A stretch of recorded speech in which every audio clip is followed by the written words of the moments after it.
Of life ہے، یہ قیامت تک آپ کو روشنی دیتا رہے گا۔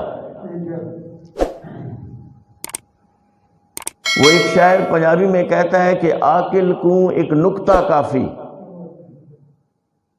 یعنی عقل مند آدمی کے لیے تو ایک نقطہ ہی کافی ہوتا ہے۔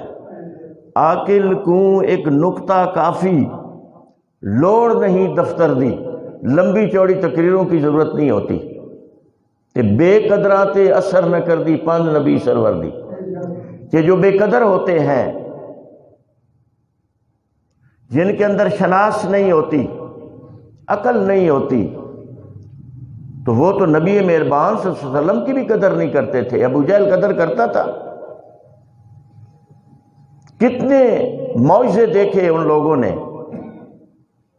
اس کے باوجود اگر ایمان نصیب نہیں ہوا ابو جہل کو تو نہیں ہوا۔ تو اس لیے یہ جو آیات ہے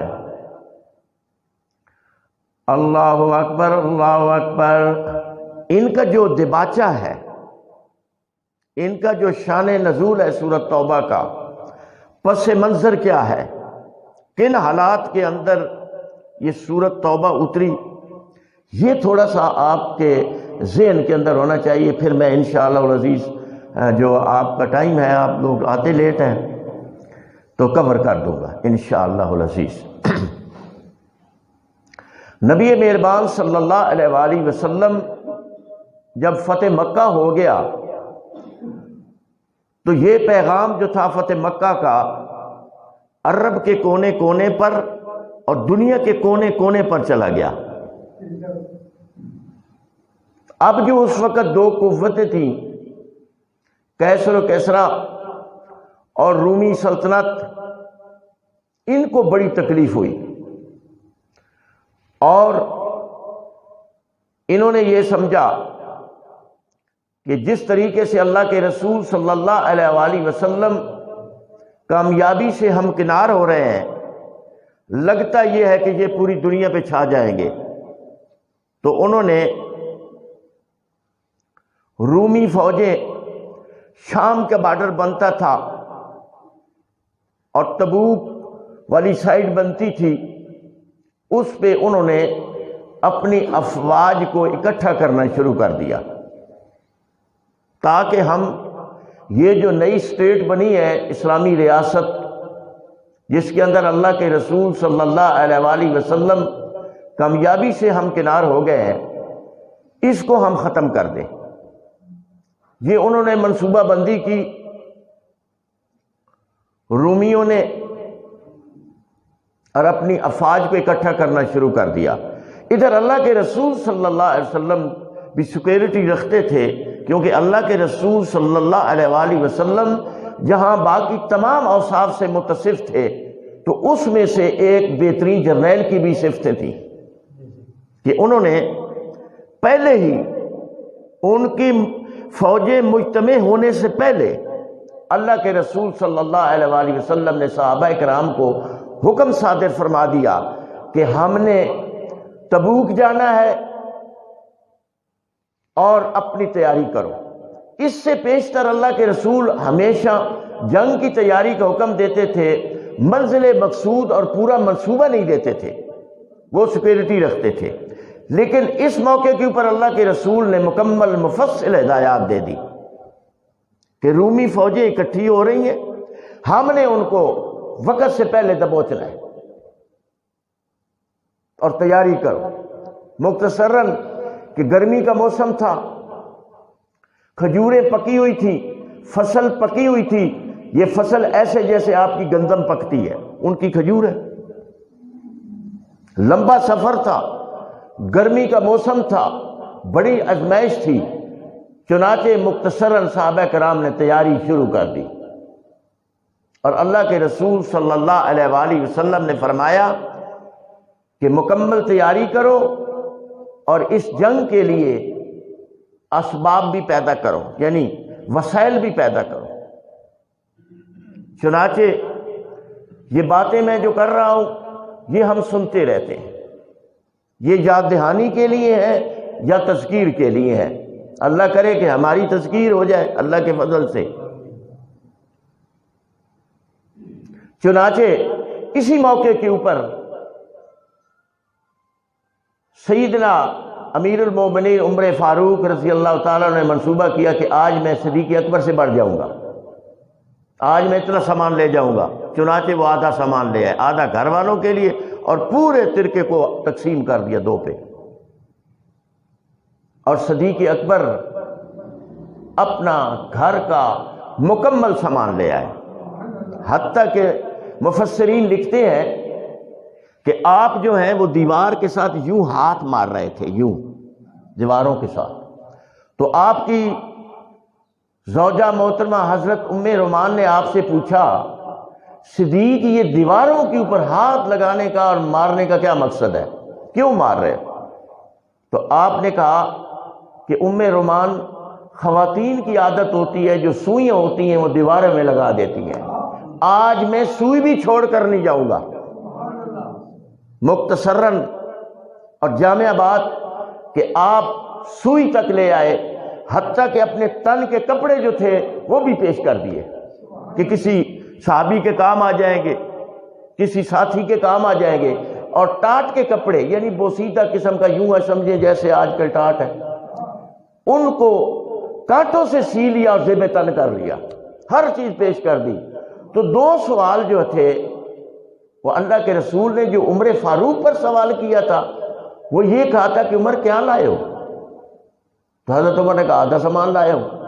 لیکن صدیق اکبر پر کوشچن بھی دوسرا کر دیا کہ صدیق اکبر گھر کیا چھوڑ آئے ہو؟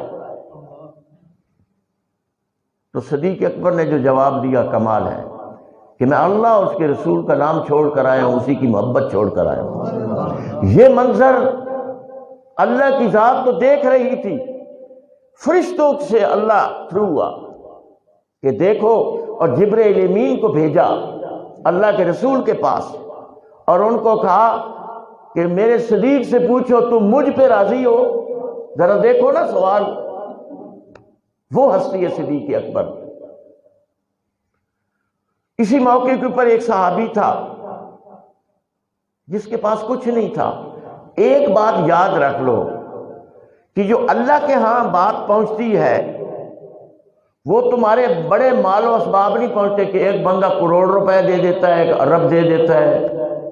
اللہ کے ہاں پہنچتا ہے تقویٰ۔ قرآن کے اندر آتا ہے کہ نہ تمہارا خون پہنچتا ہے، نہ تمہارا گوشت پہنچتا ہے، تمہارا میرے پاس جو پہنچتا ہے تقویٰ پہنچتا ہے کہ تمہارے دل کے اندر میری خوشنودی ہے یا کسی اور کی ہے۔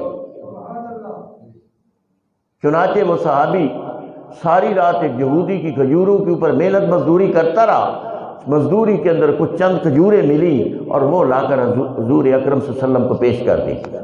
اس موقع کے اوپر جنگ کا جو میجر پورشن تھا وہ سیدنا حضرت عثمان نے اپنے ذمے لے لیا، حضرت عبد الرحمن بن عوف نے اپنے ذمے لے لیا، اور مختصراً بات یہ ہے کہ اللہ کے رسول صلی اللہ علیہ وسلم کا قافلہ چل نکلا۔ اب ان میں 3 صحابہ ایسے صحابہ جو بدری صحابہ تھے، ذرا بات غور سے سننی ہے۔ آج میں ٹیچر ہوں، عالم نہیں ہوں، ٹیچر جو سمپل پڑھانے والے ہوتے ہیں، زیادہ انگریزی پڑھاتا ہوں ویسے، ٹو بی ویری فرینک، تو میں بات آج سمجھانا چاہتا ہوں جیسے کوشچن آنسر ہوتے۔ اللہ اکبر۔ حضرت عبد الرحمن بن عوف اور عثمان غنی رضی اللہ تعالیٰ عنہ نے جنگ کا یوں سمجھے کہ سارے کا سارا خرچہ اٹھا لیا۔ اللہ کے رسول نے سامنے سے کہا کہ پیش کرو، تو سیدنا عثمان اٹھ کر کھڑے ہوتے ہیں کہ 500 اونٹ میں ساز و سامان دے دوں۔ اللہ کے رسول کا معمول تھا پھر دائیں طرف دیکھ کر اعلان کرواتے تھے، تو عثمان ادھر سے اٹھ کر آ جاتے ہیں کہ جناب 500 اونٹ اور دے دوں گا۔ یوں 3 سائڈوں سے عثمان غنی رضی اللہ تعالیٰ نے اعلان فرمایا۔ بات سمجھانے کا مقصد یہ ہے کہ سارا کچھ پیش کر دیا، قافلہ رواں ہو گیا۔ لیکن 3 ایسے صحابہ، کعب بن مالک کے ساتھ 2 اور صحابی تھے، ان تینوں میں سے 2 بدری صحابہ تھے۔ ذرا بدری صحابہ کا پتہ ہے نا آپ کو، 10 مبشرہ میں ہے، اللہ تعالیٰ نے ان کے بارے پیشین مطلب بتایا ہوا تھا کہ یہ جنتی ہے۔ بدری صحابہ کا بڑا مقام ہے۔ انہوں نے کہا ہم جوان بھی ہیں، ہمارے گھوڑے بھی بڑے اچھے ہیں، اور بس یہ چلتے ہیں، بس ابھی چلتے ہیں اور ہم مل جائیں گے۔ یہ غور سے سننا بات، بدری صحابہ نیت بھی بہت اچھی ہے، نیت کے اندر بھی کوئی نعوذ باللہ کوئی بات نہیں ہے، لیکن دل کے اندر آتی ہے کہ میں ٹھیک ٹھاک ہوں، صحت مند ہوں، گھوڑا میرا بھی بڑا اچھا ہے، اونٹ بھی بڑے اچھے ہیں ہمارے پاس، ہم یوں گئے اور مل جائیں گے، اور وہ یہ تیاری کرتے کرتے پیچھے رہ گئے۔ اب چلتے ہیں، قافلہ نکل گیا، پھر انہوں نے کہا اچھا یار قافلہ تو بہت نکل گیا، اب مشکل ہم نہیں مل سکتے ہیں، اور اس طریقے سے وہ پیچھے رہ گئے۔ کتنے؟ 3۔ ان 3 کے علاوہ کچھ اور بھی تھے جن کے بارے اللہ کے رسول کو بھی پتا تھا کہ یہ منافقین ہیں، ان کے بارے تو پتا تھا نا کہ یہ کس مقام کے ہیں، دوسروں نے بہانے تراش کر کے وہ بھی پیچھے رہ گئے۔ اللہ اکبر۔ اب قافلہ تبوک پہنچ گیا، برادران محترم اللہ ریا سے بچائے، وہ جہاں پہ وہ قافلہ پہنچا اور پڑاؤ ڈالا، ساتھ ہی ایک کنواں تھا، اللہ کے رسول نے فرمایا کہ وہاں جا کر پانی ڈائریکٹ نہیں پینا ہے میں جب تک نہیں آتا ہوں، اور آپ نے لعاب مبارک اس کے اندر ڈالا اور وہ کنواں اوپر آ گیا اور سب سیراب ہو گئے۔ وہ اللہ تعالیٰ کے فضل و کرم سے وہ جگہ ہم نے دیکھی ہے، ہم تبوک 3 سال رہے ہیں، جہاں پڑاؤ لگایا مسجد رسول ہے، اسی طریقے سے اس کی بڑی شان ہے۔ تبوک ان کا ایک پیرس نما شہر ہے سعودیہ کا، یہ بھی آپ کو بتا دوں، وہ کہتے ہیں ہم اس کو فرانس کے مقابلے میں پیرس بنائیں گے، وہ بھی ہم مسجد رسول ہے، سارے مسافات سے وہاں لوگ آ کر نماز پڑھتے ہیں۔ تو بات سمجھانے کا مقصد یہ ہے کہ قافلہ پہنچ گیا، آج 2-4 منٹ اوپر نیچے ہو جائے تو معذرت، قافلہ پہنچ گیا، رومیوں کو سمجھ آ گئی کہ اللہ کے رسول تو وقت سے پہلے تیار ہو کر آ گئے مقابلے میں۔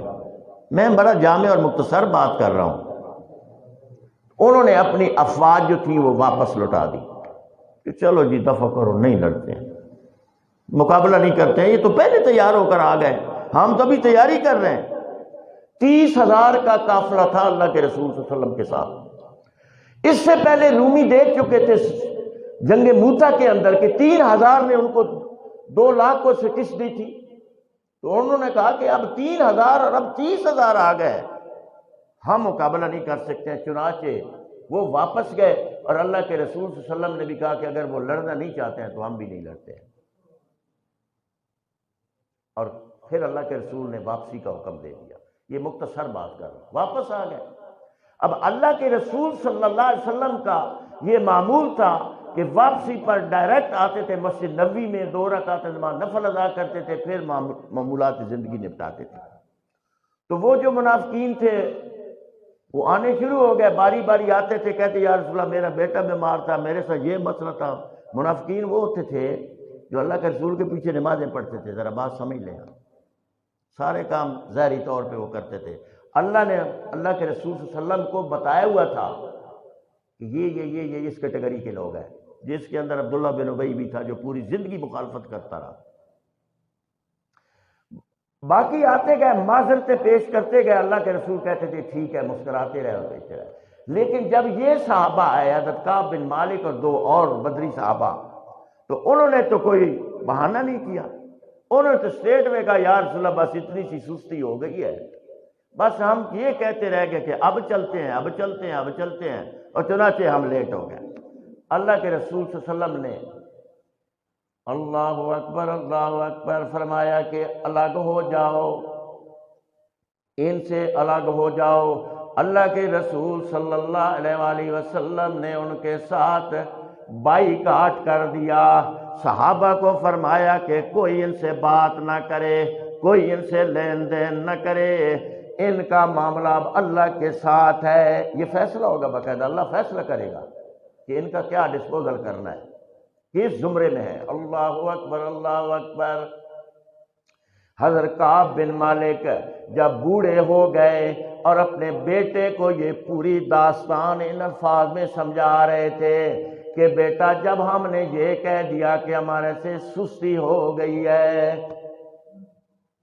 تو اللہ کے رسول صلی اللہ علیہ وسلم نے بائیکاٹ کر دیا، ہم جدھر بھی جاتے تھے ہمارا کوئی سلام نہیں لیتا تھا۔ اس طریقے سے 40 دن گزر گئے۔ 40 دن کے بعد اللہ اکبر، اللہ اکبر، اللہ کے رسول صلی اللہ علیہ وسلم نے حکم صادر کر دیا کہ اپنی خواتین سے بھی الگ ہو جاؤ۔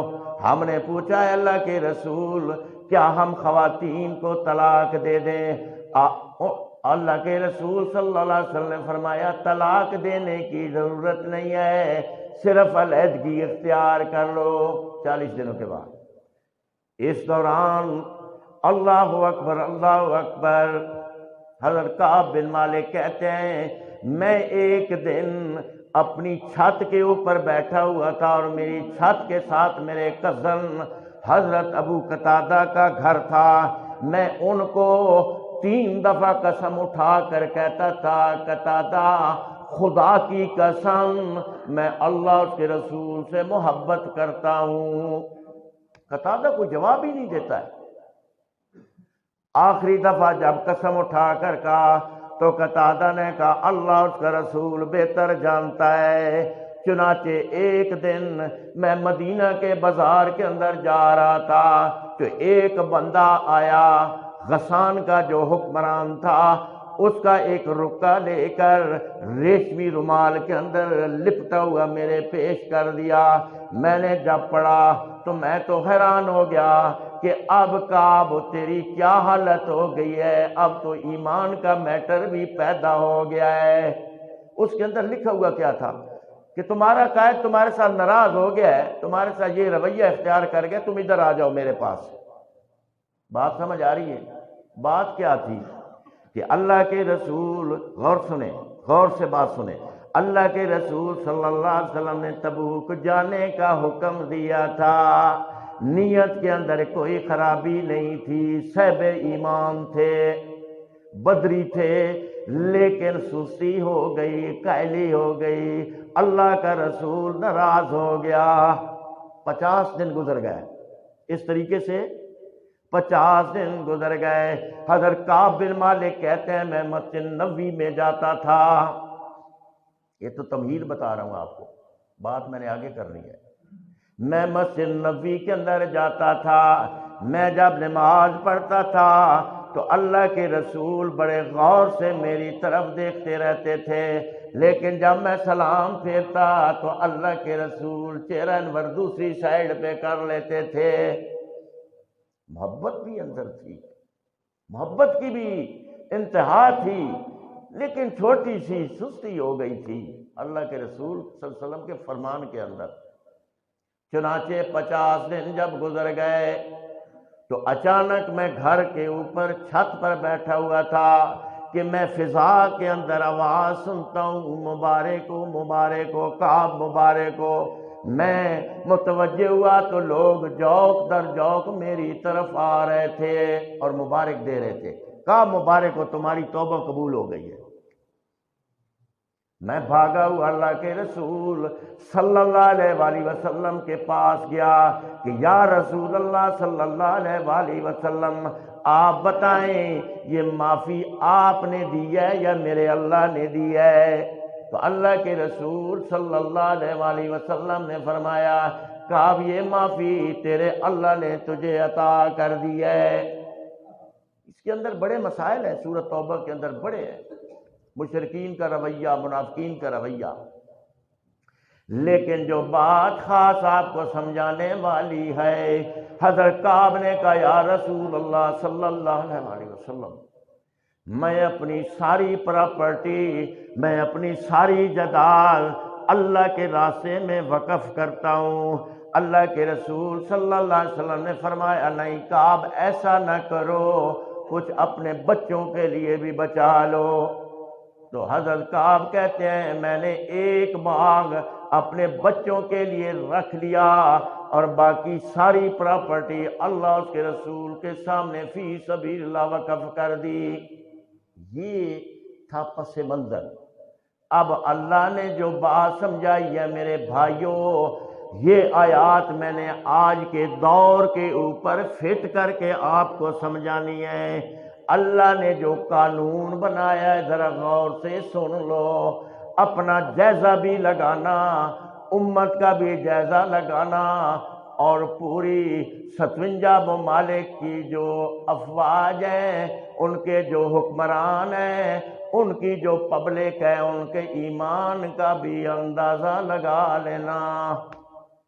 اللہ نے کیا فرمایا؟ قل، اے میرے پیارے حبیب ان کو بتا دیجئے، قل ان کان آباؤکم و ابناؤکم و اخوانکم و ازواجکم و عشیرتکم، اے میرے پیارے پیغمبر ان کو بتا دیجئے کہ اگر تمہیں تمہارے باپ، تمہارے والد، بعد از خدا اور رسول کے بعد باپ کا بڑا مقام ہے۔ اللہ تعالیٰ نے باپ کے نافرمانی کو برداشت نہیں کیا۔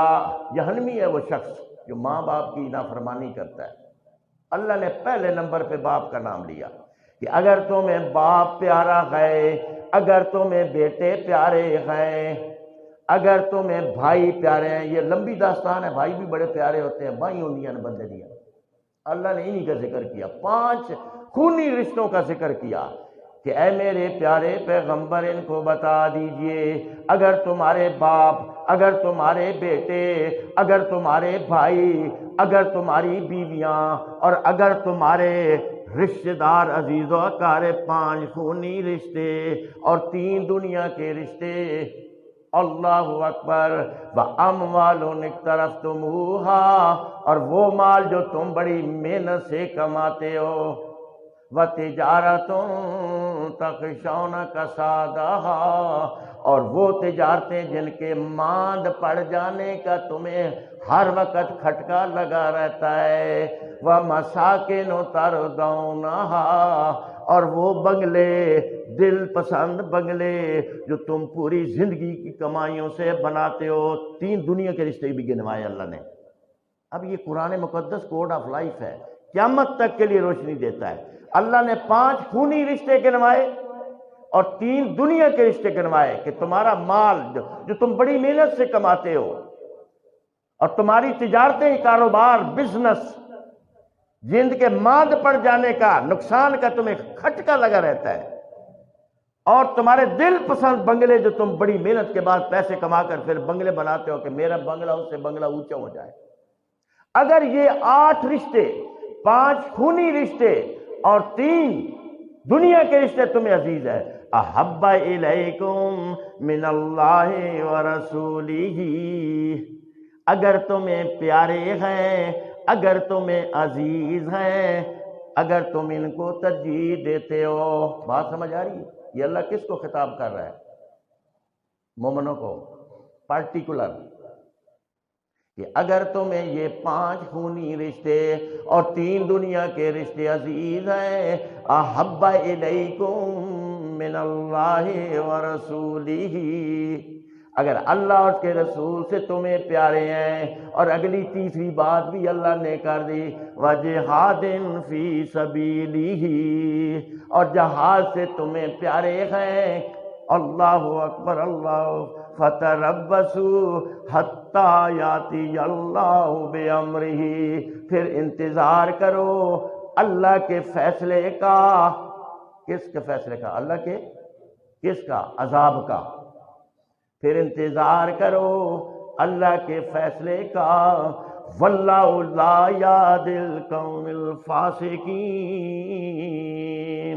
اللہ تعالیٰ فاسق قوموں کو ہدایت نہیں دیتا۔ بات کی سمجھ آ رہی ہے؟ میں نے تو بڑی لمبی تمہید بچائی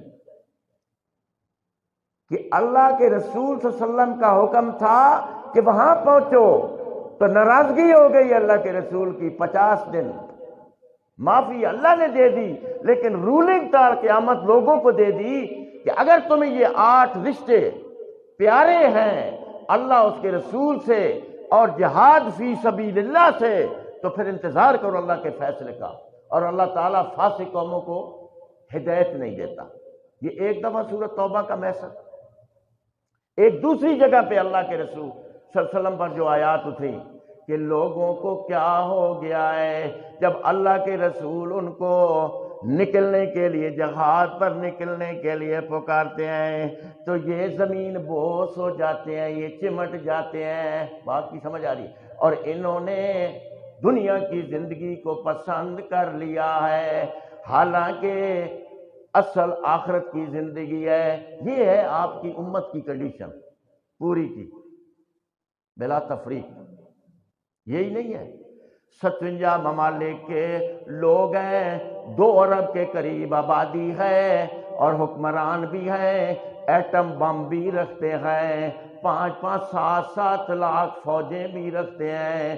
اگر فوجیں اکٹھی کرو اللہ اکبر اللہ اکبر تو اس کا بھی اندازہ نہیں ہے۔ پھر کیا وجہ ہے کہ فلسطین کے اندر بچوں کو بوڑھوں کو تہتے کر رہے ہیں، خواتین کی عزتیں لوٹی جا رہی ہیں، ان کی پراپرٹی پر قبضہ کیا جا رہا ہے۔ جہاد تو فرض ہے لیکن کیا ہو گیا، زمین سے چمٹ گئے۔ یہی ہے نا، ماننی چاہیے نا بات اپنی کیفیت کی، اپنے حکمرانوں کی کیفیت کی، اور پوری امت کی کیفیت کی، اور امت کے حکمرانوں کی کیفیت کو جانچنا چاہیے کہ ہم کہاں کھڑے ہیں۔ اللہ اکبر اللہ اکبر۔ میرے بھائیوں، اس کی وجہ کیا ہے؟